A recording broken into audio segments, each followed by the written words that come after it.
Nah udah, ini regulasi kan yang dibuat oleh Menteri SDM ini. Menata tata kelola yang baik, tata niaga daripada LPG ini agar supaya penerima manfaat yang bersumber dari pabrik itu bisa diterima. Enggak, gini Bang. Saya dari kemarin sampai tadi malam tuh masih telepon teman-teman di SDM dan Pertamina. Saya tanya, terus siapa sih yang berhak menerima LPG subsidi 3 kg itu? Rakyat miskin. Ukuran miskin yang mana?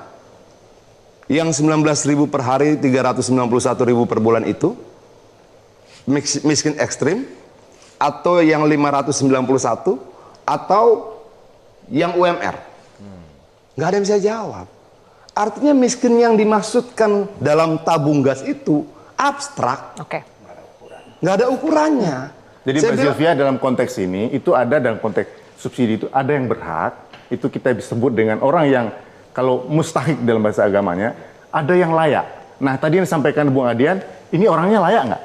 Ya. Apakah pedagang ukurannya tempe apa? itu yang menggunakan... Indikatornya apa? Ya, peraturannya di mana? Sekarang begini, peraturan ini kan untuk menata itu. Baik. Supaya diterima itu laporan manfaat yang seharusnya menerima. Yang sekarang ada oplosan, harga tinggi, harusnya diterima oleh masyarakat 15.000, 20.000, bisa 22.000, 30.000. Bukan gitu Bang, maksudnya gini.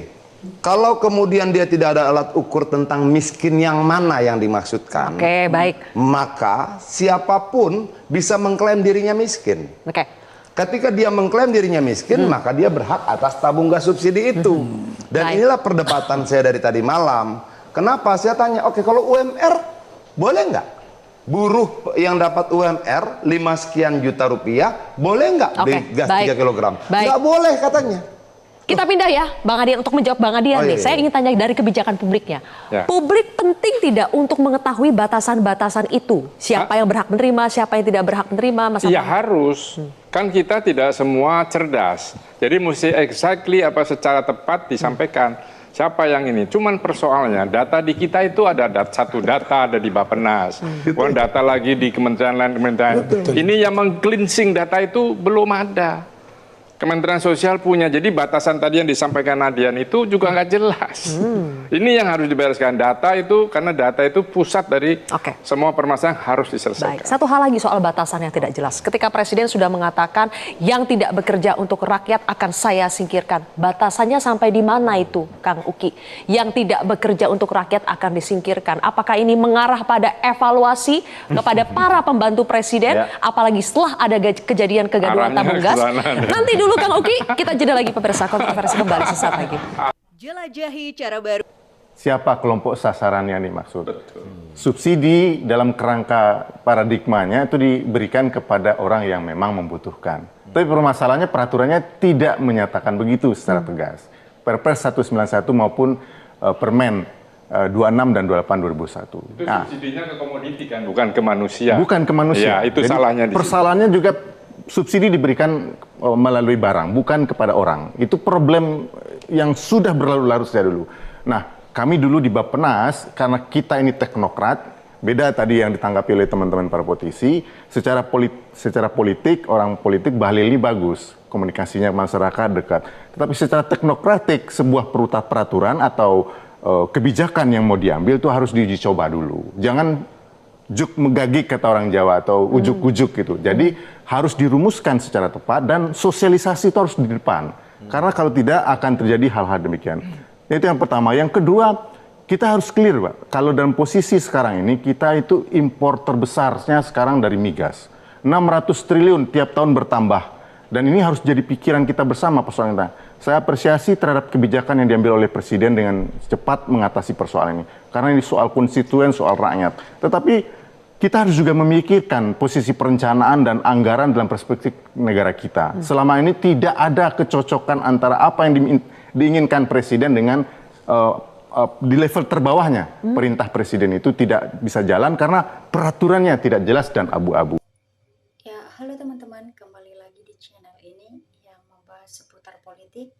Salam inspirasi, salam NKRI, harga mati. Ya, kita sebelumnya sudah menonton cuplikan video. Oleh sebab itu, saya tertarik untuk membaca atau membahas komentar-komentar atau tanggapan netizen yang menanggapi video cuplikan sebelumnya. Ya, kita mulai dari teman kita, Bebeh. Mantap. Bang Adian memang anggota dewan yang amat memikirkan rakyat.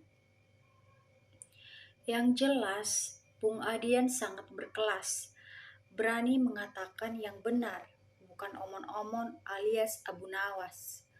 Bung Adian ngomong dengan data fakta yang terjadi di lapangan. Partai PDIP itu cadernya top-top, pintar-pintar, cerdas-cerdas, hidup Ardian.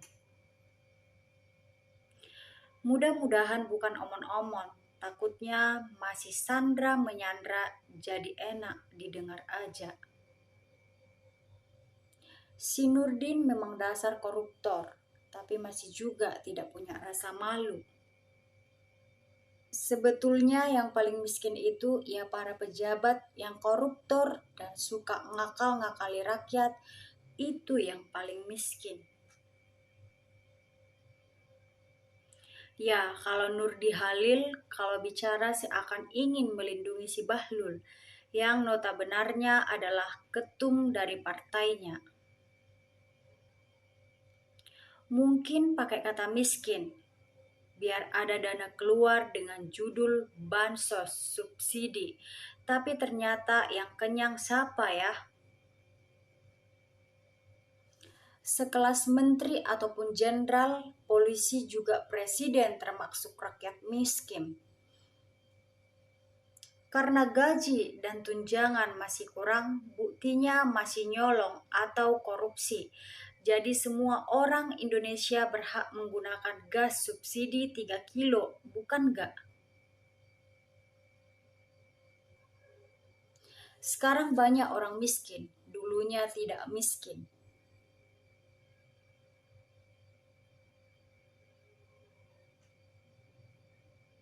Dari dulu bilang, koruptor dikejar sampai Antartika.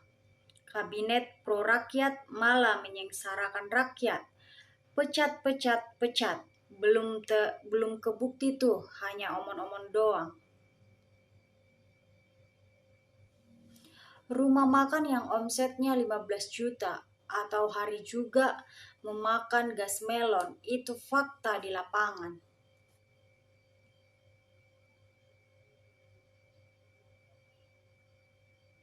Pasal 33 Undang-Undang Dasar 1945, semua hasil bumi, air, udara dikuasai negara diperuntukkan untuk rakyat. Itu sudah jangan diutak-atik lagi, nyari untung. Nurdin Halid gak susah ikut-ikutan ngomong lah, Anda itu mantan. Ya, kita lanjut dengan komentar teman kita Umari. Mas Ardian jawabnya Anda sangat cerdas, detail, itu yang harus dijelaskan secara detail, tidak mengambang kemana-mana. Rakyat lebih sakit hati mendengar para pejabat korupsi.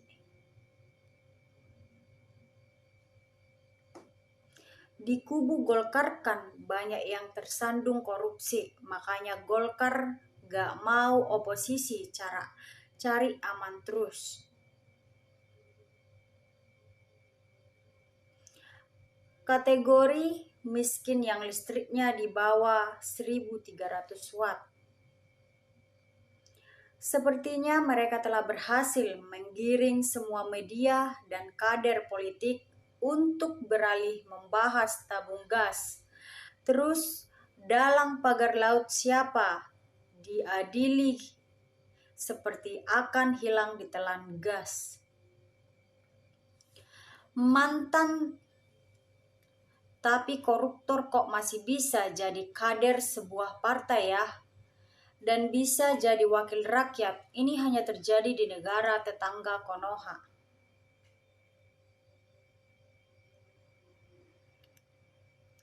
Untuk masyarakat miskin yang berhak mendapatkan subsidi LPG 3 kilo atau bansos, libatkan ketua RT di masing-masing tenoat.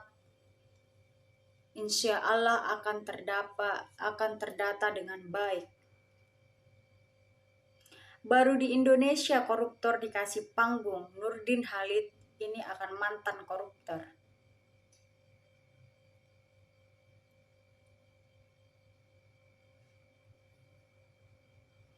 Adian kalau bukan di dalam pemerintahan emang top kontrol, sayangnya waktu itu. Bicara memang mudah dan pintar-pintar. Indonesia tidak akan kekurangan gas bumi untuk masyarakat sampai 1000 tahun akan datang.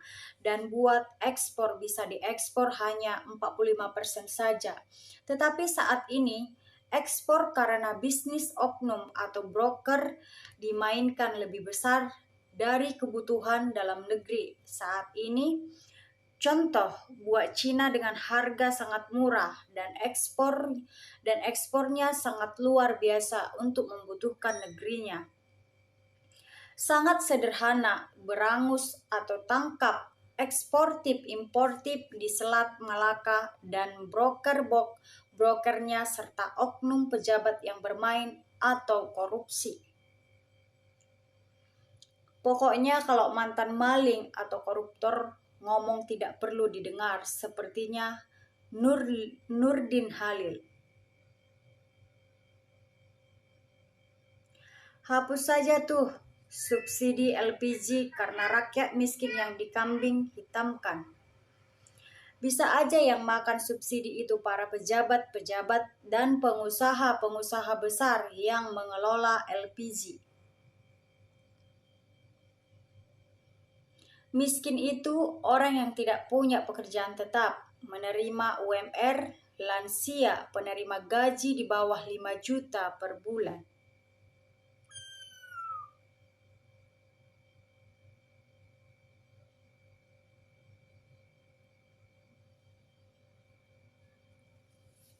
Kalau urusan bansos, subsidi, orang kaya manapun ngakunya miskin biar dapat bagian. Kebijakan pemerintah itu nggak sesuai sasaran ke masyarakat miskin. Di negara Konoha itu banyak yang miskin hati dan miskin mental, bukan miskin harta. Banyak orang kaya hartanya tapi maunya beli LPG yang 3 kilo. Mereka yang kaya harta seolah jadi buta huruf ketika membeli gas 3 kilo. Mereka tak mau tahu atau tulisan khusus untuk masyarakat miskin. Di kampung saya pengusaha juga pakai gas 3 kilo.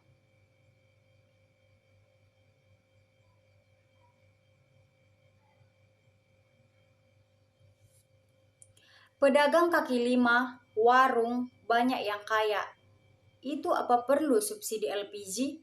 Batasan miskin itu tidak mudah ada pensiunan atau manulap tetap ekonominya. Sudah sulit karena pendapatan sudah minim dan anaknya tidak mendukung.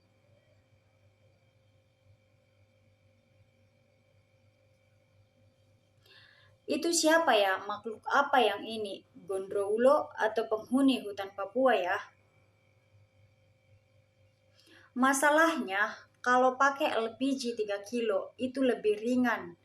Jadi ngangkat dan masang lebih enak. Bukan masalah miskin pak, nggak miskin.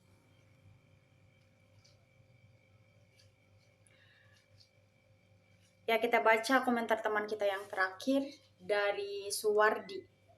PDIP omong kosong, kerja 10 tahun, mafia, perampas tanah, dibiarkan sekarang satu persatu mulai digebuk sama Pak Menteri Nusrol Wahid dari PKB. Ya, sekian dulu komentar yang bisa saya bacakan untuk video ini. Salam inspirasi, salam NKRI, harga mati.